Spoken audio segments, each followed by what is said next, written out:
Un gran saludo a todos, les habla Dante Urbina. Me encuentro aquí en España, muy bien acompañado por el doctor Antonio Sánchez Bayón, mi amigo. Él es profesor de la Universidad Rey Juan Carlos y bueno, cuenta con 4 doctorados, así que se puede hacer una conversación muy interesante con él. Hemos estrechado unos buenos lazos de amistad. ¿Qué tal, mi estimado? Muchísimas gracias, Dante. Gracias de nuevo.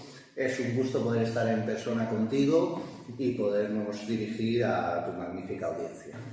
Excelente. Entonces, lo que vamos a tratar en este conversatorio es un análisis, un recorrido intelectual sobre las escuelas de pensamiento económico, sobre las diversas corrientes de pensamiento económico, y dentro de ello vamos a discutir algunas cuestiones epistemológicas y teóricas que a su vez tendrán conexiones con asuntos prácticos, incluidos ciertos análisis sociopolíticos, incluso porque esto es bastante amplio. Bueno, vamos a ello entonces. Como referencia podría comenzar mencionando que hace algunos años Mark Bloch publicó un artículo titulado No History of Ideas, We Are Economists. Traducido sería No historia de las ideas, somos economistas. Y básicamente en este artículo Bloch se queja, hace un análisis crítico de la actitud de muchos economistas de realizar teoría económica o planificar políticas económicas sin tener en cuenta la historia del pensamiento económico, la historia de las corrientes económicas. Hay en general pues una actitud en varios académicos o en varias instituciones de educación de desdeñar la historia del pensamiento económico. Desde esa perspectiva lo que queremos aquí es recobrar y reafirmar la importancia de conocer y entender las corrientes de pensamiento económico, no meramente como un paseo por la historia para conocer algunos autores que escribieron algunas cosas que quedan antes, sino más bien verlas como un marco analítico que nos permite entender y discutir los problemas que tenemos en nuestra economía aquí y ahora. Y por tanto quisiera iniciar esto entonces planteando la cuestión de la importancia de entender la historia del pensamiento económico. ¿Qué nos puedes decir al respecto? Pues muy interesante tu introducción y si me permite simplemente completar, porque efectivamente, pues por ejemplo, yo creo que parte del problema está el daño que ha hecho el positivismo formalista. Esto ya lo vimos en Derecho, que cuando se dejaron las facultades de jurisprudencia del siglo XVIII, que se pretendía una ciencia jurídica para todo Occidente, y por tanto en el XIX se empieza a crear la red de universidades públicas y lo que hacen los estados es asegurarse que ya que lo financian, que solamente se estudien materias propias, su derecho patrio, expulsándose otros derechos como el derecho canónico, el derecho natural, etcétera, etcétera. Y por tanto se cambia hasta el paradigma de aprendizaje del derecho, que siendo milenaria, la propia universidad nace justamente con las escuelas de cánones y leyes. Bueno, pues entonces se empieza a enseñar un modelo que además en ese momento está de moda los franceses con la escuela de la exégesis y, por ejemplo, Vignet lo que dice es yo no sé qué es eso del derecho civil, yo solamente sé lo que es el Código de Napoleón y es lo que se va a estudiar y se va a memorizar y ya está y por tanto eso es lo único que hay que aprender. Bueno, pues desde entonces dejamos de tener jurisprudentes, dejamos de formar gente que supiera solucionar problemas sociales desde la perspectiva del derecho y lo que pasamos es a tener técnicos que aplicaban la normativa, que aplicaban los normas, que tramitaban los parlamentos o que desarrollaban a través de reglamentos los gobiernos, los ejecutivos de turno, ¿no? Entonces, algo parecido nos ha pasado en economía cuando esto termina cristalizando, creyendo que así se da mayor seguridad a la economía, empieza con la escuela de Lausana, ahora lo vamos a ver todo eso, pero bueno, con el modelo de síntesis neoclásica. Esto para todo lo que nos siga y que no sean economistas es simplemente explicarles que se ha llegado a tal reduccionismo que intentando enseñar algo aséptico para que no hubiera discusiones y no se dijera, bueno, es que eso es ideología, lo que hay detrás, ¿no? Según lo que defiendas, pues directamente se cogió y se intentó buscar una fórmula de consenso intensificando la parte de las matemáticas que están muy bien, que ayudan, pero que no tienen que sustituir las teorías económicas que se requieren para explicar esa realidad social sobre la que se trabaja, ¿no? Entonces, en este intento de una taxonomía que vamos a realizar Dante y yo, Entonces, es sencillamente lo siguiente. Vamos a ir explicando, vamos a ver, porque efectivamente luego hay gente que es muy forofa de ciertas escuelas, se puede molestar, entonces lo que vamos a intentar es la vieja fórmula universitaria, que yo creo que te vas a encontrar muy cómodo, Dante, porque lo vienes ejerciendo también, que es la vía escolástica. Vamos a ir hablando de las distintas escuelas, vamos a ir viendo similitudes, diferencias, pero luego vamos a ir viendo por qué nos convencen más unas que otras y sobre todo cuáles son aquellas que son más compatibles entre sí y por tanto que pueden ayudar a ese avance. Entonces, bueno, pues como repito, creo que también en otros vídeos, lo de taxonomía, esto viene de ciencias naturales, que es intentar una clasificación, una ordenación, y por tanto, pues el reino, luego las familias, luego ya tal. Bueno, pues esto vamos a hacerlo exactamente igual, y en vez de necesitar aún préstamos de disciplinas afines, ¿no? Filosofía de la historia, que nos puede hablar de verificaciones, falsaciones, paradigmas, programas de investigación, etcétera, etcétera. Vamos a hablarlo ya con los propios términos de la economía, que quieras o no, pues lleva ya más de 2 siglos y medio de economía moderna, de ciencia económica. Eso, si quieres, ya en otro programa trataremos cómo es posible la paradoja de que desde que hemos avanzado en la economía moderna sin tratamiento científico, sin embargo, no somos capaces aún de prever con exactitud los ciclos económicos, las crisis, y lo que es peor aún, pues que efectivamente antes era por los 4 jinetes del apocalipsis, por la guerra, el hambre, la muerte, ¿y cuál me falta? Y la peste, la enfermedad.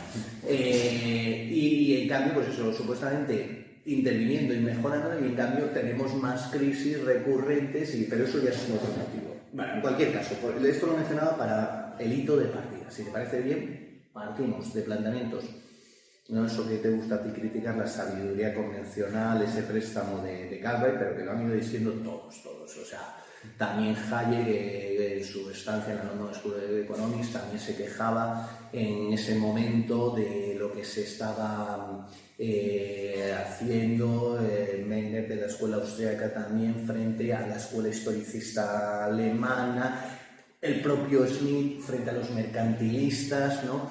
Que es, lo que vamos a ir viendo es un juego de dinámicas entre pensamiento dominante, que es aquel que por ciertas circunstancias y contextos socioculturales se convierte en pensamiento dominante o mainstream en inglés, o como tú muy bien lo has llamado, ortodoxia, ¿no? Porque parece que no puedes discutirles, son dogmas.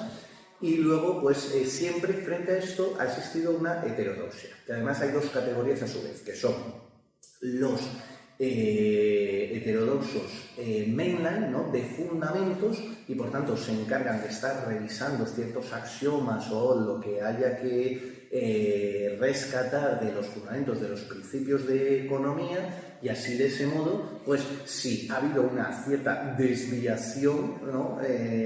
Científica, pues poder recuperar el camino para no terminar en una senda que no nos lleve a ningún sitio, ¿no? Que como antes se había mencionado, pues muchas veces ese intento de, a través de una mayor matematización, ¿no? Que otros premios Nobel de Economía han criticado, me viene a la cabeza pues el propio Romer, ¿no? Frente a Macines, ¿no? La matematitis, pero otros tantos, ¿no? También lo ha criticado Solo y muchísima gente, ¿no? Que se han pasado para intentar ser asépticos y que no sea una cuestión de disputas y de que digan que es una cuestión de ideología. El propio Samuelson lo decía, ¿no? A la hora de definir bienes públicos, externalidades, trataba de buscar unos criterios que fueran objetivos. Pero bueno, volviendo al tema. Entonces, tenemos ortodoxia, la heterodoxia. Tenemos mainline, que es estos de fundamentos, que repiensan los fundamentos y permiten recuperar si se ha desviado en algún momento, y a su vez están los contestatarios, los radicals, les llaman en inglés, ¿no? Que siempre han sido antisistema, que ven todos los fallos del sistema, porque si unos pretenden reconducir, otros lo que pretenden es pues otras vías alternativas distintas, teniendo en cuenta, dime si podemos aceptarlo esto o no, que en economía podríamos hablar básicamente de 3 grandes modelos económicos donde van a estar estas escuelas, que es economía tradicional, Por tanto, es lo que habitualmente se venía haciendo, pensando de prácticas en producción, distribución de la riqueza, pero el problema es que es totalmente limitada y no genera apenas excedente, no permite ahorro, ¿de acuerdo? Luego tenemos la economía de mando, esto es, hay planificación, puede aparentemente servir para coordinar obligatoriamente a todo el mundo, alcanzar objetivos a corto plazo, pero luego a largo plazo pues parece que falla, y mercado. ¿Qué quiere decir? Que ahí todos intercambiando, vamos coordinando, generando nueva información, nuevo conocimiento, etcétera. En principio, luego podemos matizar todo lo que... Y a partir de ahí vemos cómo ha sido esa dinámica de, en cada momento, por qué unas terminan siendo ortodoxia y hasta cuándo llega ese planteamiento dominante, luego qué es lo que dice la heterodoxia, sobre todo pues estos que repiensan pues todas las categorías y hacia dónde tiene que volver la economía para recuperar la senda, y los que critican claramente, ¿no?, los contestatarios y dicen, no, es que este camino no se puede seguir por todos estos problemas, etcétera, etcétera, y ahí ya podemos empezar a hablar desde pues 1776, ¿no?, Adam Smith, es algo arbitrario, convencional, pero es lo que está en los manuales, hasta el día de hoy. ¿Te parece? ¿Jugamos algo así? Perfecto, así es, sí, justo por ahí quería ir. Entonces, estamos hablando de mainstream, de heterodoxia, de ortodoxia, y se ha tomado como referencia fundamental de la ortodoxia la síntesis neoclásica, ¿no? Así como en derecho se habla en la analogía que se hacía del código napoleónico y que eso es lo que hay que aprender y que eso es la regla, pues bueno, en el caso de la economía, la síntesis neoclásica se convierte en la regla, casi en una especie de regla de fe. Entonces, si llegamos a una síntesis neoclásica, esto parte de una escuela clásica. Tiene que haber habido una escuela clásica para hablar de neoclásica. Entonces, como bien propones, podemos partir de lo neoclásico. Desde esa perspectiva, pues sí, arbitrariamente, pero no es una arbitrariedad absoluta, sino que tiene su razón de ser, podemos tomar el año 1776, que es la fecha de publicación en Londres del más conocido libro de Adam Smith. La Declaración de Independencia de Estados Unidos, o sea, es que cambia el mundo. Sí. Muy cerca tenemos la Revolución Francesa, está en el contexto de la Revolución Industrial en Inglaterra, ciertamente el mundo está cambiando. Las revoluciones liberales burguesas que luego irán acompañadas con las revoluciones industriales, correcto, efectivamente. Esa combinación de elementos, de factores que se necesita para saber esa transformación, porque pasamos de economías tradicionales o incluso de mando, que no tiene que ser simplemente el sistema de planificación centralizada socialista, sino también sistemas autoritarios, cualquiera, donde directamente hay alguien que diseña cómo tiene que ser esa economía, esa sociedad, y por tanto lo hace de manera coercitiva. O la otra, que es dejar abierto a esos libres intercambios, a esa generación de información, etc. Venga, pues vamos si quieres. Justo lo que teníamos entonces es el contexto en que surge la riqueza de las naciones, surge como una obra contestataria. Porque lo que se tiene como pensamiento económico dominante para la época en que Smith escribe es los mercantilistas y los fisiócratas. Y en el caso de los mercantilistas, ellos enfatizan bastante la intervención del Estado, el apoyo e impulso a ciertas industrias particulares, la concentración en términos de poder político y también de oro y plata, etc., ¿no? Y el proteccionismo, claro, ¿no? Y los fisiócratas tienen varios puntos en comunes también con los mercantilistas, pero asimismo ya hay unos ciertos atisbos de la idea de un orden natural en las cosas, se pone un énfasis en la agricultura, en la propiedad de la tierra, etc., ¿no? Pero con Smith lo que va a venir es una centralidad de la noción de mercado. Y lo más conocido del planteamiento de Smith sobre esto es su noción de la mano invisible. Esto él lo explica en el libro 4, capítulo 2 de La riqueza de las naciones, donde indica que el proceso de mercado es un proceso donde cada agente individual busca solo su propio beneficio, pero buscando solo su propio beneficio puede terminar, y de hecho terminará promoviendo, bajo determinadas condiciones de libertad, el bienestar público, incluso si no se propone hacerlo. Y de hecho, preocupándose específicamente solo por su bienestar, cada agente económico terminaría promoviendo el bienestar público de forma más eficiente, dice Smith, que si es que se preocupara conscientemente promoverlo.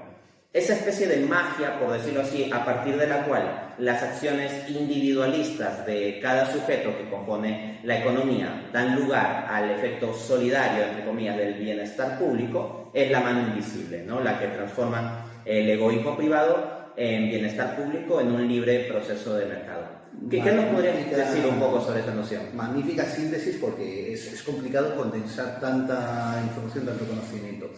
Nada, simplemente en ese sentido, si me permites matizar un poquito más, porque es verdad que Adam Smith conoce a los fisiócratas de primera mano en el viaje. Él deja estaba en Glasgow, era en Glasgow. Que además todo el mundo piensa en filosofía moral. No, él estaba en jurisprudence. Él enseñaba justamente, sí, lo que nosotros traduciríamos como filosofía del derecho, creo que era derecho, política y moral.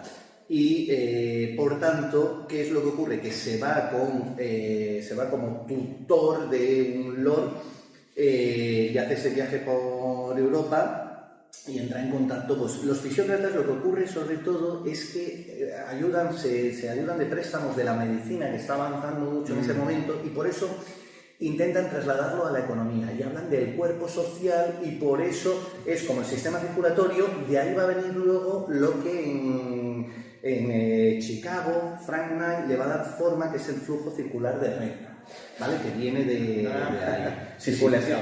Sí, de cómo funciona, se va distribuyendo, exactamente. Claro, ¿qué es lo que ocurre? Que entonces por eso para los fisiócratas lo más importante es la tierra. Ese sí es el auténtico factor de producción, porque considera que todo lo demás, sobre todo por ejemplo los comerciantes, en realidad no aportan nada y se están beneficiando y están aumentando los precios simplemente añadiendo costes finales, ¿no?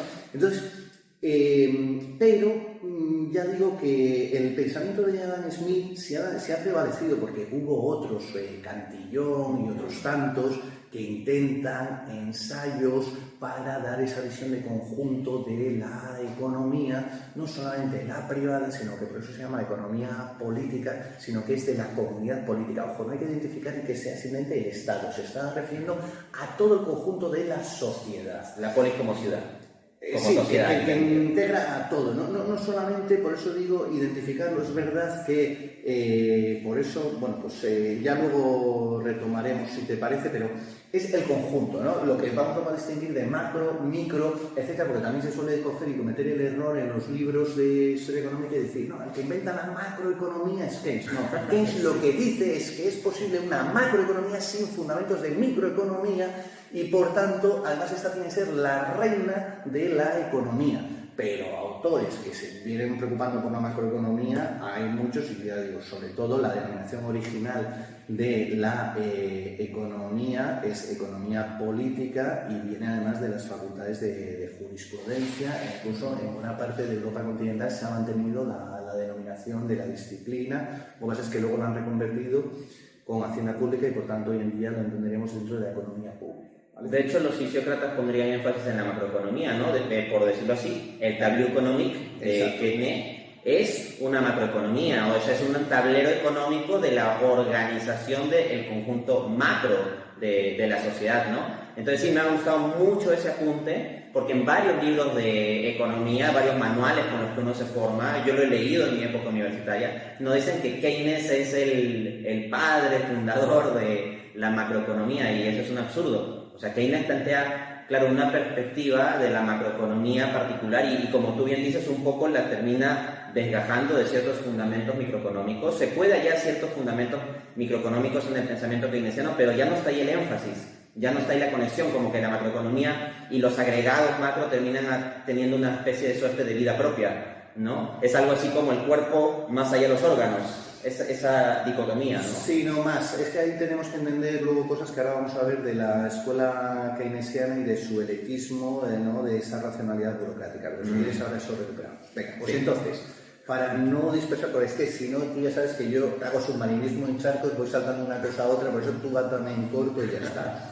Bueno, pues como bien decía Dante, vamos a partir de estos clásicos, vamos a explicar, pero antes hay unos antecedentes, que es una escuela que te va a gustar a ti mucho y que venimos defendiendo, que es la Escuela de Salamanca, que en su dimensión económica, ¿por qué no llamarla Escuela Económica Española o Hispánica, como prefiramos, ¿no? Que se dedicaba a una economía moral. Moral no quiere decir que te estén corrigiendo de lo que está bien, de lo que está mal, sino que es los mores, las tradiciones, cómo se viene haciendo. Entonces, de lo que se trata es de dar respuesta si lo que tú haces, si ahí efectivamente es correcto o no. ¿No? Pues, por ejemplo, prestar dinero, el tema de la usura, hasta qué punto hacer negocios es lícito, está bien, o empiezo ya a realizar actividades pecaminosas, etc. Entonces, por eso... O ilícitas en el sentido jurídico, ¿no? O sea, lo moral incluye lo ético individual, lo religioso dentro de la tradición en que ellos están, lo jurídico, lo político. Por eso, por ejemplo, cuando mencionabas que Adam Smith está en filosofía moral, el término filosofía moral no se entiende como hoy en día como un filósofo especializado en ética sobre el bien y el mal, y punto, ¿no? Sino filosofía moral se refiere en este contexto prácticamente a ciencia social. Correcto. El estudio de lo social en lo político, lo jurídico, lo ético y lo religioso también, porque ahí se ve una integración de ese tipo. Solo que efectivamente, ¿qué es lo que ocurre? Y ya que enlazas con la filosofía social, pues lo que hace es hacerte formulaciones del deber ser de esa sociedad perfecta hacia la que queremos dirigirnos, ¿no? Porque efectivamente, pues para todos estos autores siempre está el referente de el más allá, y por eso la utopía era ese referente de ¿y cómo corregimos? Pero esto viene de la teología política, de la ordenación, claro, de la comunidad, etc. Entonces, vale, para no perdernos, la Escuela de Salamanca, que además tiene aportes muy interesantes en finanzas, porque tengan en cuenta que con todo el oro o plata que viene de América, se produce la gran inflación aquí en Europa, y de pronto descubren en las Españas de entonces que empiezan a subir los precios, pero sencillamente porque ha aumentado el dinero, ¿no?, disponible. Entonces, claro, ahí es cuando descubren esos primeros grandes conceptos, fundamentos. Ya tenían ellos la hacendística, que lo que enseñaban era al gobernante a gestionar de manera adecuada, y ya le van diciendo, cuidado, cuidado, porque esto, en cambio, en otras partes de Europa continental, sobre todo centro de Europa, sí tienden hacia el absolutismo, pero en los estados del sur, en los reinos del sur, no era así.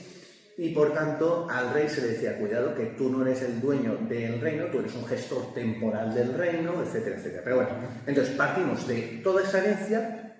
Entre medias, pues vamos a tener todos estos autores que van a ir impulsando, que tú muy bien has citado, ¿no?, de los fisiócratas, etcétera, y ya vamos a ese comienzo. Convencionalmente se fija eso, el nacimiento de la ciencia económica, de la economía moderna, con Adam Smith, con esa visión de conjunto que da en la investigación sobre el origen y naturaleza de la riqueza de las naciones, ¿no? Que además eso coincide la fecha con la independencia de Estados Unidos. Él toma, sobre todo en el libro cuarto, que creo que has mencionado antes, sobre los distintos sistemas de economía política, pues porque las colonias en Norteamérica, ¿no?, en que se diferencian de las otras, de los otros reinos, etcétera, etcétera. O sea, por eso invito a releer este libro tan importante, porque no es tan claro, ¿no? Siempre se dice, Adam Smith, liberal, etcétera. No, Adam Smith sabe jugar lo suficiente para dar un poquito a aquellos de la teoría objetiva del valor que van a continuar con Ricardo, y va a dar pie a toda la escuela socialista o las distintas escuelas socialistas,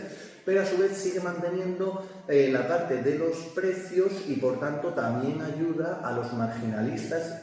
Vamos adelantando, entonces si quieres presentamos las distintas y empezamos a contar un poquito de cómo se va pasando de una a otra, si quieres. Entonces, dentro de esos clásicos, ¿qué es lo que va a ocurrir? Que como también el pensamiento, para poderlo ordenar, sistematizar un poquito más, formalizar dentro del positivismo, hay distintos tipos de positivismo. Positivismo significa positum, puesto, y a su vez es de la comunidad política. Esto viene también de los préstamos del derecho, ¿no? Porque estaba la ley divina, el derecho natural y el derecho positivo. La ley humana. Vale, la ley humana. Entonces, no quiere decir que unas vayan secuenciales a las otras desde el principio, están conviviendo. Simplemente, por eso lo mismo nos va a ocurrir aquí, ¿no? Me está acordando el caso de Antígona, pero como explique ya todo eso, ya nos vamos.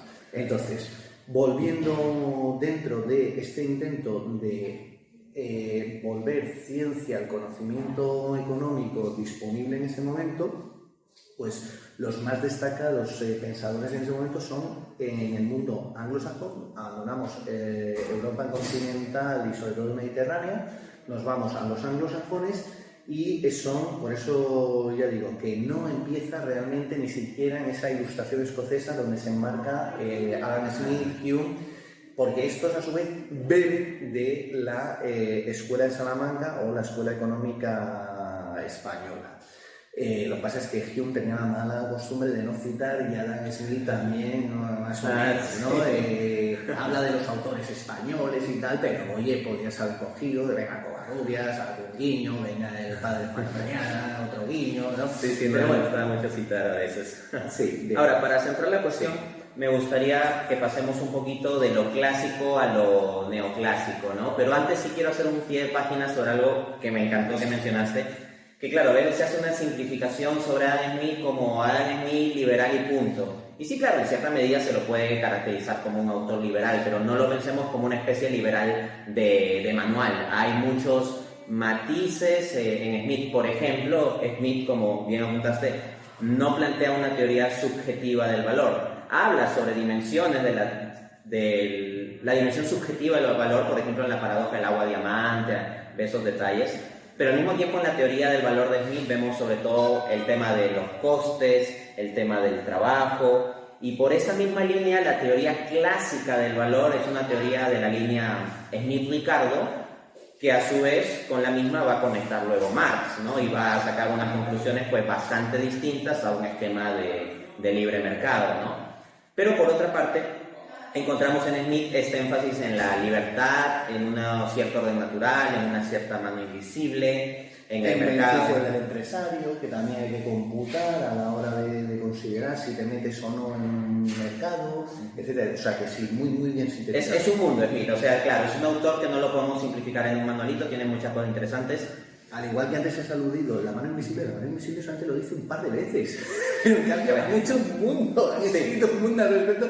A mí lo bueno que tiene es que abre camino y luego el resto de escuelas van a poder beber y extender y llevarlo a su terreno para sentirse cómodos. Entonces, como bien dice Antonio, es bueno leer directamente a Smith. O sea, hay muchos que se quedan solo en la noción de la mano invisible, que como digo, está en el libro 4, capítulo 2 de La riqueza de las naciones.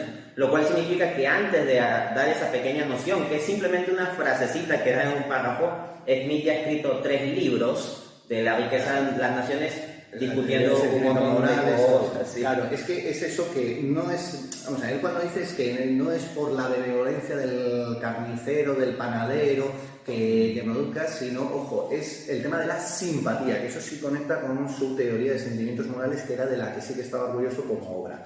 Entonces, lo que está diciendo, por eso digo que no es individualista tampoco, lo que está diciendo es que persiguiendo tu propio beneficio, pero necesitándose esa simpatía, esa identificación con el prójimo, qué es lo que puede necesitar para que yo se lo dé y de la mejor manera posible para yo a su vez tener éxito, entonces por eso, claro, abre las dos vías, individualismo y colectivismo, pues que cualquiera de ellos puede interpretarlo y utilizarlo a su manera, por eso no termina de pasar de moda Adam Smith, porque permite que beban todas las escuelas en la síntesis que él a su vez hace. Sí, ahora vamos a lo neoclásico entonces. Espérate de llegar, vamos rápidamente entonces. Venga, con los clásicos, por tanto, nos estamos ubicando finales del siglo XVIII, ¿de acuerdo? Y por tanto, nos vamos a ir a principios del siglo XIX. En el mundo anglosajón, los utilitaristas, se les llama así por el tipo de filosofía, ¿no? De maximizar esa utilidad, ese beneficio, esa satisfacción, ¿no? Y entonces, ¿qué es lo que ocurre? Que ahí tenemos a todos los que están dentro del Club de Economía Política, fundado por Emil Padre, y ahí va a estar Bentham, va a estar justamente, pues si quieres continúa tú diciendo el resto de... No, dale, yo lo conecto ya con el neoclásico. Pues ya está, venga. Porque ya estamos cerca. Dale. Vale, pues intento ir rápido. Entonces, ahí no solamente Bentham, Emil Padre, Stuart Mill hijo, que además también a todo esto se le suele meter de manera... Yo entiendo que el liberalismo ha ido evolucionando, ha ido cambiando según las situaciones y frente a qué también ha tenido que responder, pues también los discursos han ido cambiando. Esto lo hemos visto en otro vídeo, que cuando menos empezamos a introducirlo, yo me quedé muy satisfecho porque se contan tantas cosas, tantas generalidades que tendremos que matizar en su momento, ¿no? Pero bueno, en cualquier caso, ¿qué es lo que ocurre? Que estos lo que van a traer con ellos, ¿no? Ricardo, por ejemplo, él jamás trabajó, él se dedicó a su familia, eran sefardíes en Holanda, hacen dinero con la bolsa, etcétera, luego se instala y como rentista pues escribe su manual que va a ser muy utilizado, de referencia totalmente en las escuelas británicas, porque no solamente habla de economía política, sino también de tributación, ya va dejando claro ese aspecto. Principios de economía política y tributación. Correcto. 1819 nos estamos ubicando. Sí, 17, sí, porque también está el de Say en el continente en ese momento, y luego ya el que va a desbancar y el que se va a utilizar completamente es el de Stuart Mill, ¿no? Y durante mucho tiempo ese va a ser el gran manual de referencia. Que sería Principios de economía política y sus aplicaciones a la filosofía social. El problema es que como ya se instrumentaliza la economía, se la piensa todo desde estos planteamientos utilitaristas, exactamente, y por tanto poco humanistas, poco sociales en ese sentido, pues entonces va a ser necesario, mientras tanto se van preparando en ese sentido, la alternativa mainline, ¿de acuerdo? Que van a ser justamente la escuela, los institucionalistas, ¿no? Porque en el continente, por ejemplo, en la Alemania de entonces está la escuela histórica alemana, que lo que dice es que no hay una ciencia económica general aplicable, sino que depende de cómo se vaya realizando en cada contexto, y por eso dice que, claro, Alemania sí va a crecer porque tiene toda esa potencialidad, toda esa cultura, todo ese conocimiento, toda esa tecnología, cosa que otros pueblos no. Y a su vez ahí van a estar surgiendo los marginalistas, que luego se terminarán convirtiendo en el mainline poco después, a finales del 19, ¿no? Porque desde distintos puntos de la vieja Europa pues van a surgir estas tres corrientes marginalistas: Gibbons en Gran Bretaña, en Cambridge, Menger en Austria, la escuela austríaca, y luego está Barras, que es Francia, pero que se termina radicando en Suiza, en Lausana. Excelente, me parece impresionante porque yo quería ir de los clásicos a los neoclásicos, y el paréntesis que he hecho... Y nos he dicho justamente los radicals, que están al mismo tiempo, son los socialistas utópicos, sí. ¿No? La primera internacional, los socialistas científicos. Y ahora ya si estamos listos, si quieres, nos ponemos ya entonces en el siglo XX. A finales del siglo XIX vamos a precisar un poco los neoclásicos. Yo preciso eso y saltamos al XX, pero es impresionante el resumen que has hecho del siglo XIX, porque recapitulando un poquito, ¿no? Para no perdernos. Claro. Con Adam Smith estamos a finales del siglo XVIII. Correcto. Entonces, yo iba a decir, vamos a conectar con los neoclásicos, que nos llevaría a finales del siglo XIX. Entonces aquí... Pero para que vayan viendo la espiral, ¿no? De aquellos que se consagran como mainline, como ortodoxia, pero siempre hay quien vigila, que son los heterodoxos, y que a su vez entre los heterodoxos hay dos: unos que intentan reformar, que son los mainline, y otros que intentan revolucionar, cambiar de sistema de planteamientos, que son los critical, los radicals, como queremos llamar, los contestatarios. Exacto. Entonces, respecto a los clásicos, comienzan a surgir pues otras visiones en el siglo XIX, ¿no? Como tú dices, eventualmente surgen los marginalistas, hay distintos enfoques dentro del marginalismo. Cuando estamos hablando de los autores marginalistas, estamos hablando de la segunda mitad del siglo XIX. En torno a la mitad del siglo XIX están principalmente los socialistas, por ahí surge Marx. El Capital se publica el tomo 1 en 1867, el Manifiesto Comunista es de 1848. Luego, los autores marginalistas, más o menos su principal actividad se da en torno a 1870. Y voy a tomar el último que mencionaste, para saltar a lo neoclásico y seguir. Vargas, ¿no? León Vargas, él ciertamente está en el enfoque marginalista. El enfoque marginalista se centra en el análisis marginal. El análisis marginal se refiere a los efectos adicionales de acciones adicionales específicas, por decirlo de forma sencilla. La última unidad. Eso. Si me merece la pena o no. ¿Qué pasa si trabajo 1 hora más? Si me bebo una gaseosa más. ¿Qué sucede si invierto $1 más? Etcétera. Ese es el análisis marginal, o sea, ponerse en el límite, en el margen, y ver qué pasa si aumentamos 1 unidad de trabajo, de capital, de consumo, etc. Ese es el análisis marginal. Y quienes estén versados en matemáticas saben que esto en funciones continuas es traducible a derivadas, y esto es lo que hizo en gran parte Walras. Pero luego, como ya comenzamos apuntando de forma crítica ya al comienzo, se da una suerte de matematización que termina convirtiéndose en una especie de sustituto de la comprensión teórica, o termina absorbiendo el conjunto de la comprensión teórica de la economía, y ahí llegamos a la síntesis neoclásica, a la escuela neoclásica con Marshall. En el caso de Marshall es muy interesante. Él a finales del siglo XIX, estamos hablando de 1890, 1891, escribe su Manual de Economía Política, y él hace una matematización de la economía, pero toda esa matematización él la pone en un apéndice. Es decir, él hace su explicación de la economía desde pues, un análisis principalmente escrito, literario en el sentido de redactar, y la estructuración matemática fuerte viene en un apéndice, de tal modo que uno puede tener su comprensión de la economía y complementarlo con ese apéndice matemático, o manejar esa herramienta del apéndice matemático. Pero hoy en día, cuando se nos enseña la economía neoclásica, lo que para Marshall era un apéndice se ha convertido más bien en el manual principal.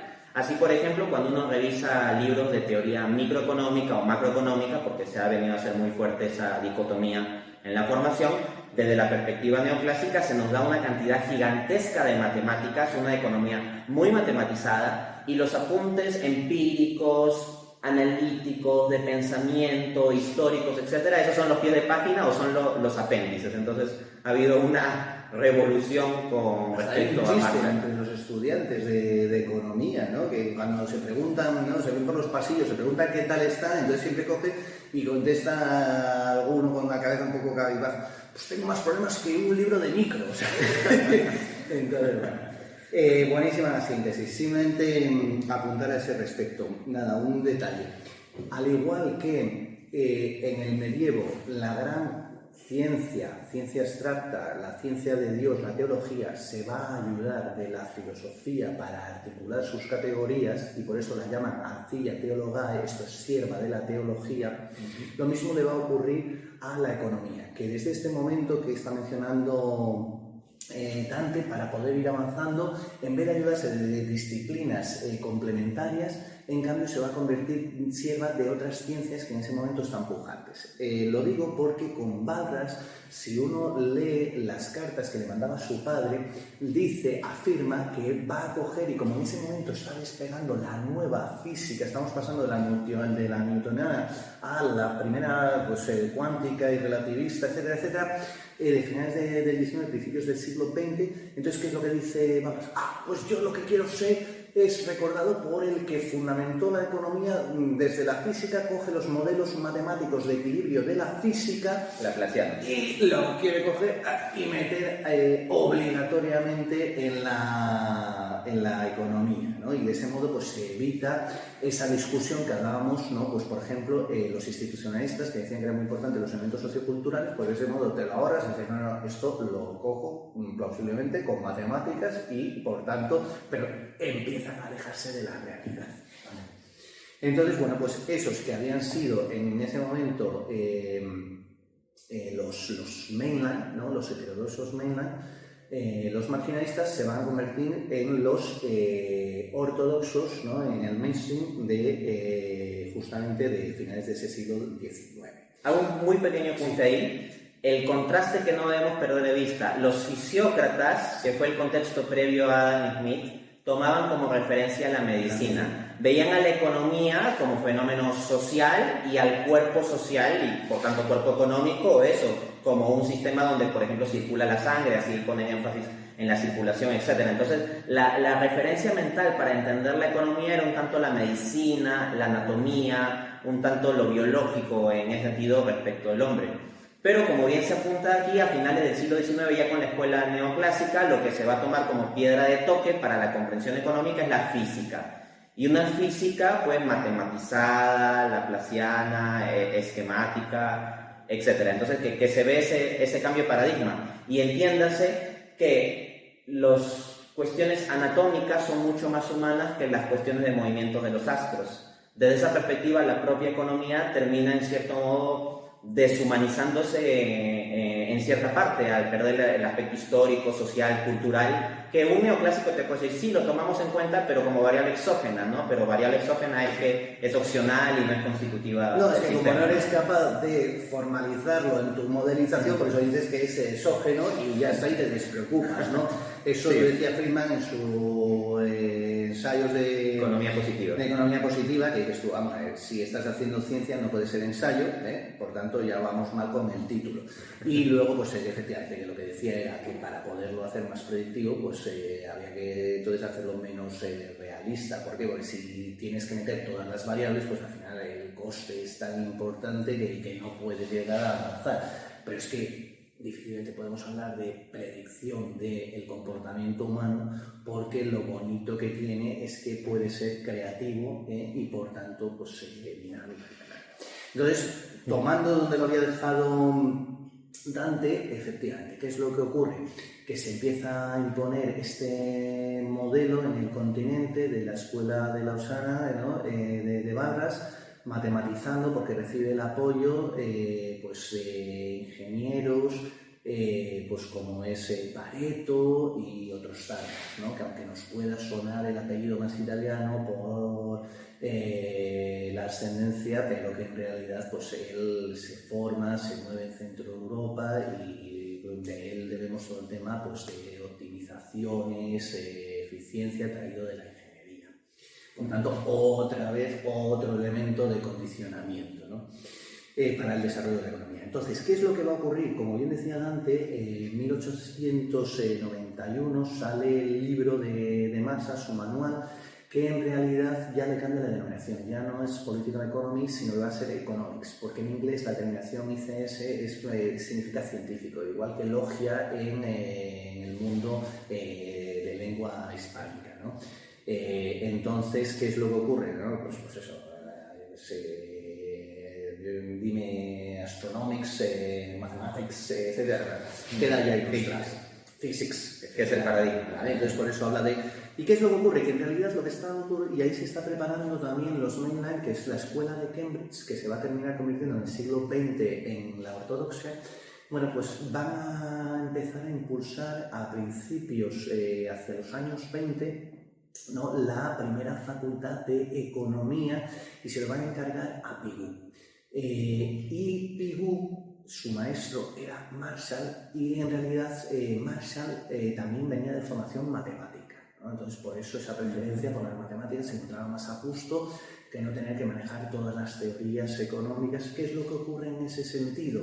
Y crea abstracciones como la tijera de Marshall, que es como se le llama al cruce de la oferta y la demanda, como si fueran las tijeras, ¿no? Con lo que nos permite ya, esto es la ley de Taylor, ¿no? El que tiene un martillo ve el mundo, o sea, el que tiene todo como clavos, ¿no? Pues sí, esto es lo mismo. Todo es oferta y demanda. Exacto. Entonces, ¿qué es lo que ocurre en ese sentido? Que va a pedir que las pruebas de acceso, bueno, en un anglosajón las pruebas son individualizadas de cada universidad, pues quienes quieran estudiar en la Facultad de Economía, pues tienen que tener unos mínimos rudimentos matemáticos. Entonces, bueno, pues en ese sentido es muy interesante porque Pigou publica en 1920 su Welfare Economics, ¿no? Su economía de bienestar.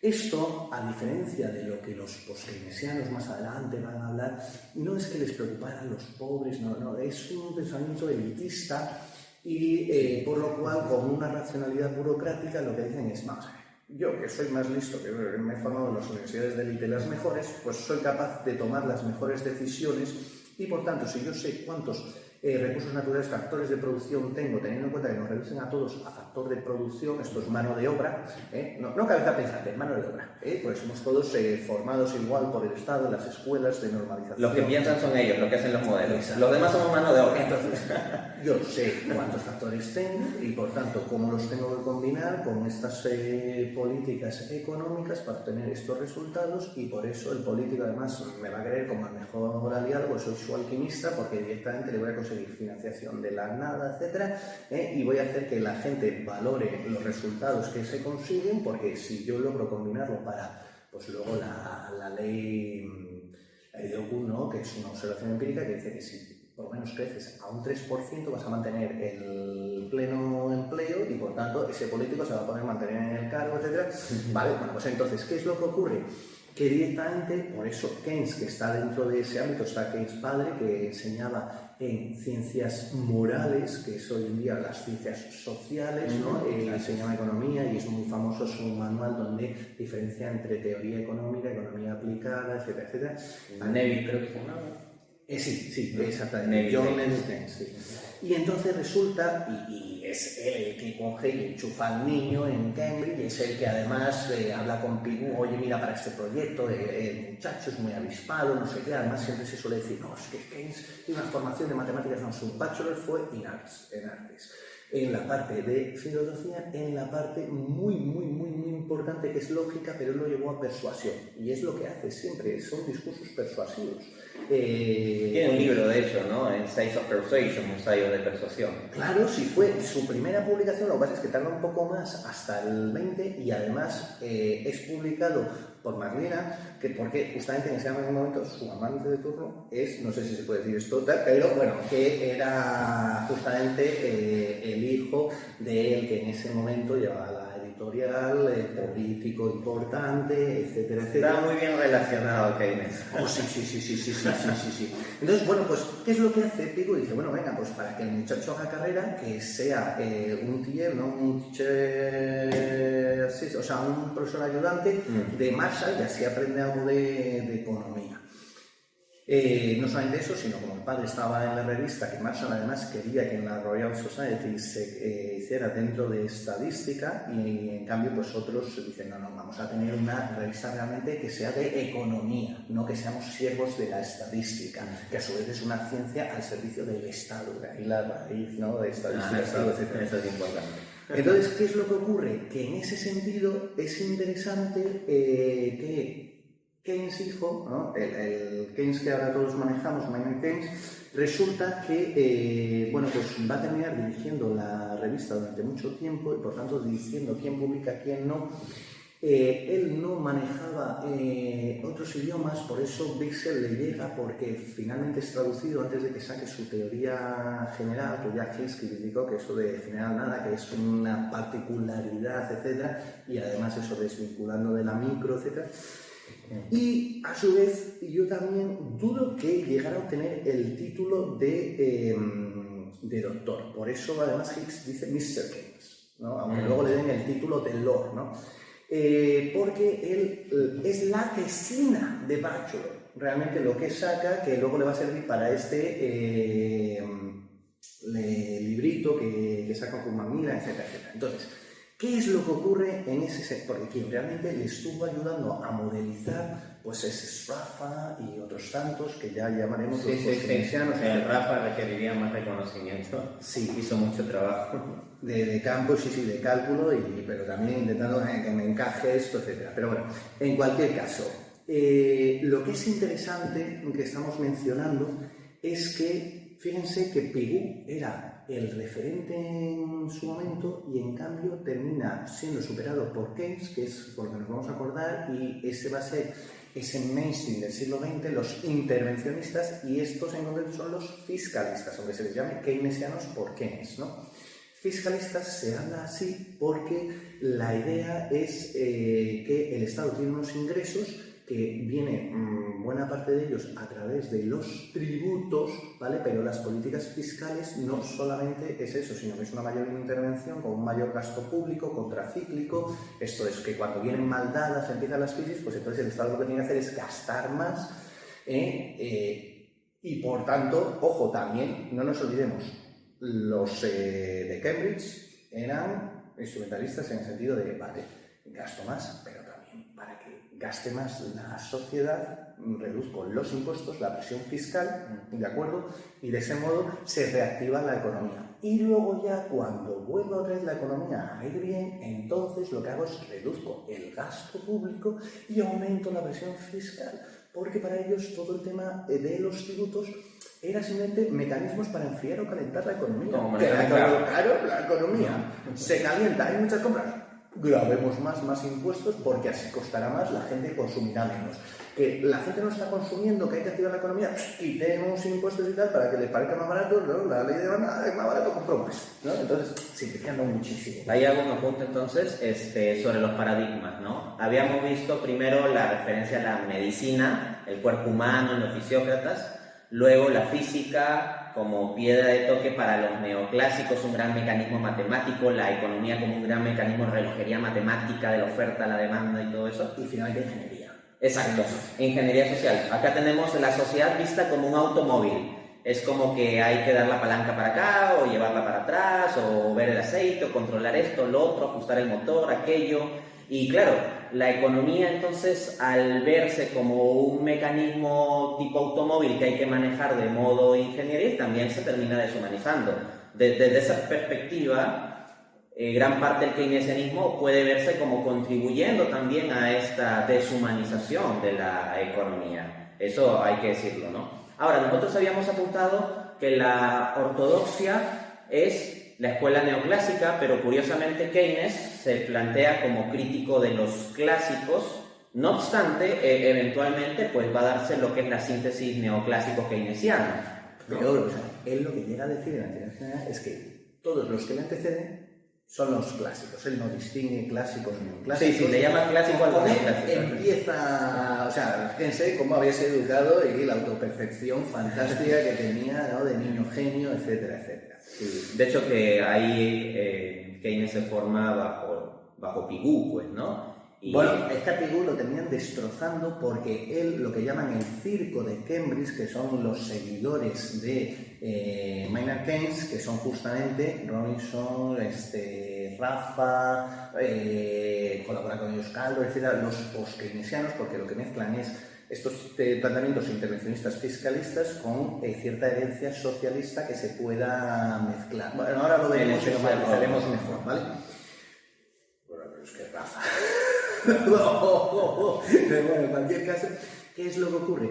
Que tal eran las revueltas cada vez que se organizaban debates de posiciones de escuelas, porque, por ejemplo, a su vez, Leonard Robbins en la London School of Economics se trae a Hayek, a los austriacos, para contrarrestar el efecto que estaban teniendo los de Cambridge, ¿no? Y por eso los debates, y claro, cuando Hayek le encuentra las debilidades de Keynes, Keynes se retira, deja a Rafa, pero es que Rafa, como esa creencia latina original, claro, es que iba a críticas a Domine, ¿no? Y entonces, y con una vehemencia que, claro, Hayek, que no está acostumbrado, pues se retira y por tanto, pues al retirarse también, pues queda como perdedor, aunque en realidad, ya digo, Keynes había retirado. Y Keynes lo que decía es bueno, que... lo que habría que hacer sería ver los papers, ¿no? Porque la cuestión que discute Rafa con Hayek es la cuestión de la tasa natural de interés, ¿no? Correcto. Es que ahí estás aludiendo a otra de las escuelas mainland que le hemos dejado en reposo, que es,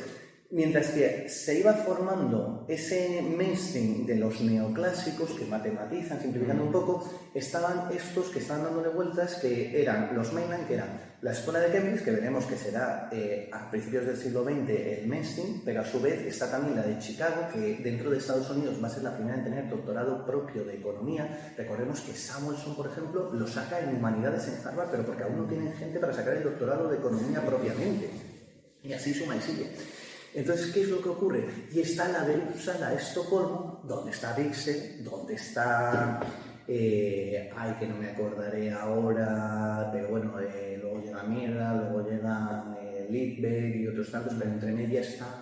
Ay, no me acuerdo. Bueno, pues cualquiera que escriba, y yo le doy la referencia, que publica a principios del siglo XX su economía social, porque eso va a servir de fundamento para cuando haya que repensar. Y ya vamos alcanzando por fin la síntesis neoclásica, justamente la economía social de mercado está ahí justamente, casi.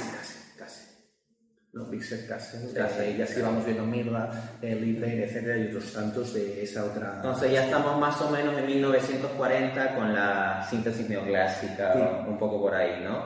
Y claro, esa síntesis neoclásica es una síntesis neoclásico keynesiana, ¿no? Eventualmente en Estados Unidos, creo que fue... ¿Qué presidente que dijo ahora todos somos keynesianos? Bueno, no, fue el propio Friedman quien lo termina diciendo, no, porque cuando lo que hacen toda esta generación de durante los años 50-60 lo que hacen es, venga, para que no estemos vamos discutiendo con los ideológicamente, vamos monetaristas. a coger y vamos a fijar unos estándares que podamos compartir todos y además, como lo modelizamos matemáticamente, ya no discutimos. Pero claro, ¿cuál es el problema? Que al final a los estudiantes no les enseñas a pensar como economistas y para solucionar problemas económicos sociales, sino que directamente lo que aprenden es a resolver ejercicios que imitarán, copiarán y continuarán porque es su zona de confort. Y eso que se dio en ese momento es lo que tenemos hasta hoy en día en la formación de los Claro, economistas. porque dentro de los fiscalistas esa fórmula de gasto expansivo, déficit, más impuestos, etcétera, colapsó en los años 70 con la estanflación, ¿vale? Que es estancamiento económico, no se crece y además se rompe con uno de los principios que se había utilizado, que era la curva Phillips, la de curva Phillips, ¿no? Este neozelandés en Gran Bretaña, pero que luego Samuelson lo hace para Estados Unidos en los 60. ¿Y qué es lo que ocurre? Que decía que los gobiernos podían elegir entre tener o más inflación y por tanto que se redujera el poder adquisitivo de la ciudadanía o menos desempleo, porque lo que hace es directamente aumenta el gasto, contrata y por tanto se contrata gente, aunque termine realmente ganando menos, nominalmente no, puede que se mantenga, pero realmente puede comprar menos cosas, pues se va perdiendo poder adquisitivo. Y ahí se estructuraba un poquito el debate entre los keynesianos y los monetaristas. O sea, un poco la percepción es que las políticas keynesianas pueden ayudar a crecer, pero son inflacionarias. Toman el relevo, peligro, ¿no? claro, toman el relevo a partir de los años 70, estos monetaristas, la escuela de Chicago, que en realidad son varias escuelas de Chicago, que son varias generaciones, nos estamos refiriendo sobre todo a la segunda generación, a la de Friedman, Stigler y otros tantos premios Nobel. Estamos hablando de décadas 50, 70. Eso es. Entonces, todos estos que además luego serán llamados justamente por los neo-keynesianos normativistas de MIT, ¿no? Pues por gente como Krugman, como Stiglitz, etc., los fundamentalistas de mercado, porque lo que hacen es revisar y matematizar más incluso cuestiones de microeconomía. Y entonces ya lo que hace es expulsarse de la ciencia económica, ya se habla de incluso ahora ya, por eso era política económica, ciencia económica y ahora ciencias económicas, y además se desgaja y se separa ciencias empresariales y se van y forman otros estudios aparte, y se quedan con todo matematizaciones, todo formulaciones que en principio era para pues eso, darle mayor prestigio, pero termina Absorbe todo. Claro, y lo vuelve tan estéril, o sea, se quiere que sea escéptico, pero es que al final es estéril y no es productivo, no ayuda a solucionar problemas reales. Cabe ahí mencionar, por ejemplo, el caso de Gary Becker. Gary Becker, Premio de Economía de 1992, para que se entienda un poquito. Sí, el imperialismo económico, ¿no? Que se mete en todo, en la familia, venga, también voy a modelizar la familia. Que absolutamente todo va a ser matemáticamente modelizable bajo la lógica neoclásica de un agente maximizador de beneficios que optimiza dadas las restricciones o condiciones. Entonces, Becker escribe su tratado sobre la familia y en ese tratado básicamente plantea que las decisiones de casarse o no casarse, las decisiones de divorcio, las decisiones de tener hijos, etcétera, son simplemente decisiones reducibles a un cálculo económico de costos y beneficios, y que, siguiendo la metodología Friedman de 1953, los agentes actúan en la práctica realmente como si hicieran todos esos análisis y cálculos. Becker, de hecho, llega a analizar también el tema del crimen a este respecto, y las decisiones de inversión educativa con su teoría del capital humano es la misma lógica. Si la gente se educa es porque hace un análisis costo-beneficio de cuánto va a ganar, cuánto le va a costar, y en función de qué le salga de esa relación tomará la decisión de educarse o no. Y eventualmente esto llega al extremo de comenzar a aplicarse en todo tipo de áreas de la vida humana. ¿Y sabes que, sin embargo, Becker está próximo al derecho canónico? Oye, esa simplificación que hace para que se ajuste a sus modelos matemáticos, etc. Y sin embargo está cerca del derecho canónico, porque lo que dice es: no, señores, esto no es simplemente una cuestión de contratos y más, sino que es una institución e incluso un sacramento. Y claro, el derecho canónico, ¿qué es lo que dice? Que el matrimonio, que es la llave del derecho de familia, se hace el tema de la ordenación de la prole y dotar del patrimonio para cuidar de esa prole, etc. Entonces, por eso digo que es interesante si profundizamos, ¿no? El problema fue reducirlo y darle tanta importancia al aparato matemático y no, en cambio, reconectar con todas las teorías. Claro, porque, por ejemplo, esta noción de la prole, y esto lo habla San Agustín, y tiene todo un contenido de virtud y de deber, ¿no? Pero ordenación error es tener hijos, tener descendencia. Eso sí, para que se entienda así. O sea, que el matrimonio se proyecte hacia los hijos. Claro, ya Sana San más hablaba del proletariado, que son aquellos que no tienen nada, solamente pueden tener hijos. Sí, sí, ¿no? Y como pie de página también, qué tal visión reduccionista que tiene Marx, ¿no? O sea, lo ve casi como una especie de animales, es un ejército industrial de reserva indiferenciado de personas.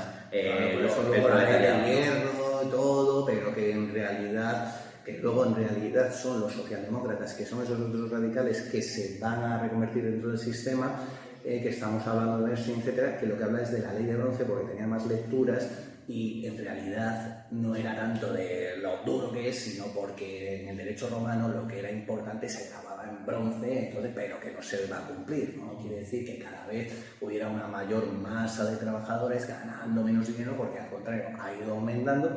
Más aún, el problema que tenemos, ¿no?, de ahora de la teoría del desacoplamiento es, oye, ¿y por qué los capitales siguen despegando y en cambio las ganancias salariales se mantienen desde los años 80, etcétera?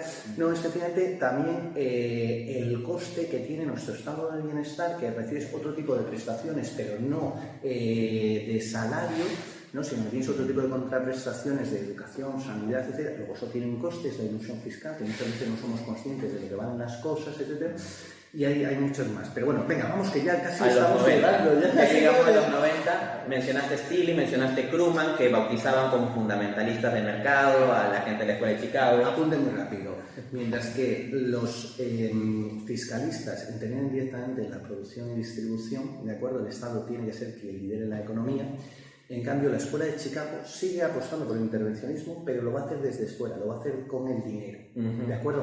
Entonces sí deja que haya una libertad de producción y distribución, que además esta diferenciación artificial viene de Stuart Mill, ¿no? Y ya, si quieres, en otro vídeo aclaramos un poco mejor, pero ahora ya van a dejar, venga, que la gente, el libre mercado y tal, pero que los gobiernos vamos a ir influyendo con los tipos de interés, tasas de cambio, por la parte financiera, y eso se va a mantener efectivamente hasta la crisis de las .com y sobre todo la gran recesión del 2008, que es donde operan estos que curiosamente han sido premios Nobel con esas crisis, ¿no? Stiglitz con las de las .com, por eso en 2001, premio Nobel de Economía, ¿no?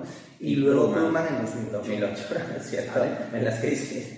Exactamente. Al río revuelto, ganancia pescadores. De todos estos que tienen elementos que, por un lado, si no son tampoco dentro de los criticals, sino que siguen estando dentro del mainline, lo que pasa es que para encontrar su propia voz y para poder ellos dirigir esa ortodoxia, tienen que deconstruir justamente los modelos anteriores. Entonces, son ataques a la Escuela de Chicago y en lo que han sido fuertes para que así se note la diferencia de la nueva ortodoxia va por aquí, ¿no? Es más lo que pasa es que eso es aprovechado por los post-keynesianos que dicen, también este es nuestro momento, pues si estáis deconstruyendo lo que hasta ahora se había aceptado como dogmas, pues oye, entonces es el momento. Normalmente autores como Krugman y Stiglitz son clasificados como neo-keynesianos, ¿no? Positivistas. Sí. O sea, perdón, normativistas, porque te dicen el deber ser, qué es lo que hay que hacer, cómo hay que intervenir. Porque hasta entonces se suponía que la síntesis neoclásica era positivista, esto simplemente es el ser, ¿no? Atendemos a la realidad.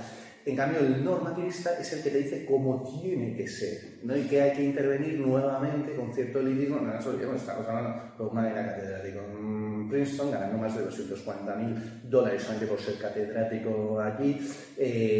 Stiglitz en Columbia, ganando un poquito más, no sé si 260.000. Claro, yo evidentemente si tengo más de $12.000 limpios cada mes para gastar, claro, yo también considero de que no se está haciendo suficiente, no hay suficiente presión fiscal, etcétera, etcétera. Bueno, en fin, venga, sigamos.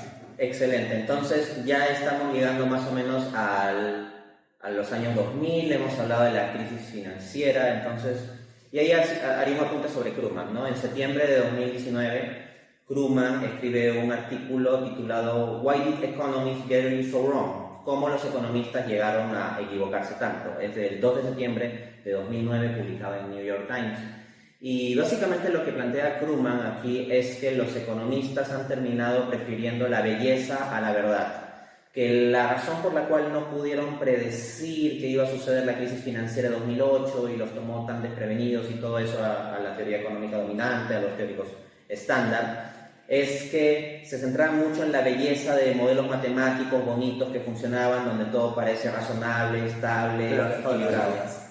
Pero alejado de la realidad. Exacto, dejan de lado la realidad que es fea, que es sucia, que es compleja, ¿no? ¿Qué nos puedes comentar sobre esa perspectiva ya estando en 2008, crisis, esa discusión, esa efervescencia teórica? Pues que tenemos que tomarlo, que estamos en un momento muy bonito, que hay que revisar, que hay que ver, pues efectivamente frente a ese mainstream, que el mainline, ¿no? Que alternativas de giro hermenéutico, de nuevos discursos, de revolución copernicana, de volver a momentos que consideremos previos a toda esa desviación excesivamente matematizante, porque el mismo Solow llegaba a decir, pues por ejemplo, cuando se dirigía a economistas europeos, ¿no? Del proyecto de la Unión Europea, es vale muy bien, pero ¿cuál es el corazón de la macroeconomía de la Unión Europea? O sea, ¿qué estáis haciendo realmente? ¿Sobre qué pivota? ¿Qué pretendéis?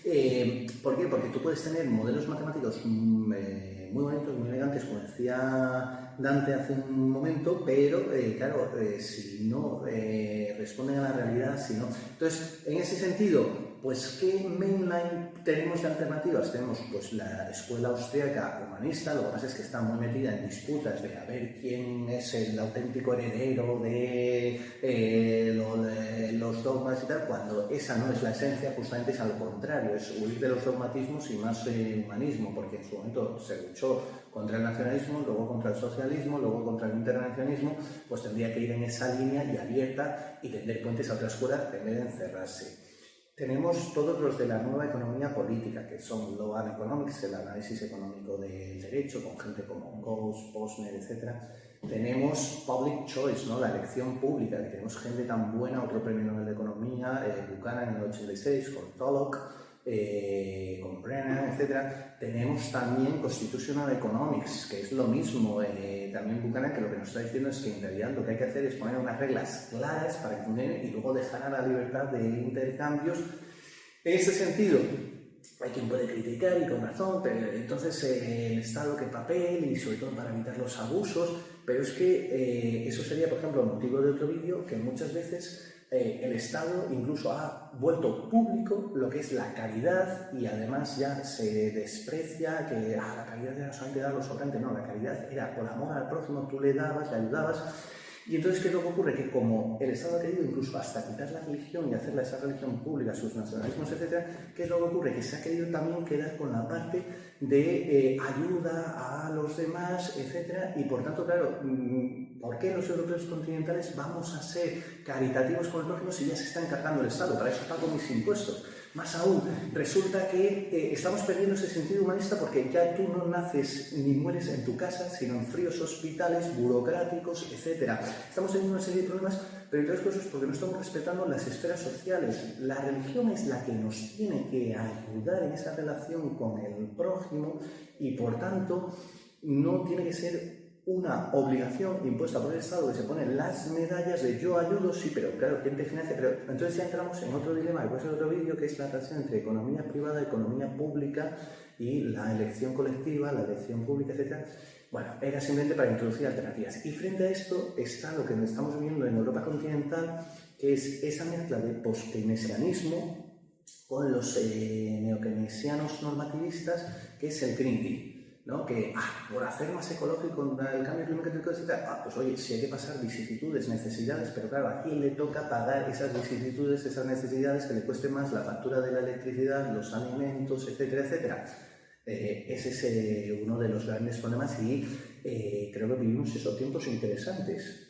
Excelente. Yo cerraría haciendo la reflexión sobre un punto que has mencionado sobre el humanista, ¿no? O sea, más allá de las discusiones teóricas que podamos tener sobre escuela austriaca, la escuela de la elección pública o la economía constitucional, etc., si hay un punto clave con el que has empezado es con la necesidad de retomar una parte humanística, ¿no? De la economía. Sí. Y un punto con el que has cerrado también tu intervención es la cuestión de la religión y cómo en un Estado sin religión se termina absorbiendo toda la vida humana bajo una lógica burocrática, ¿no? Lo cual es sumamente problemático y es una deshumanización.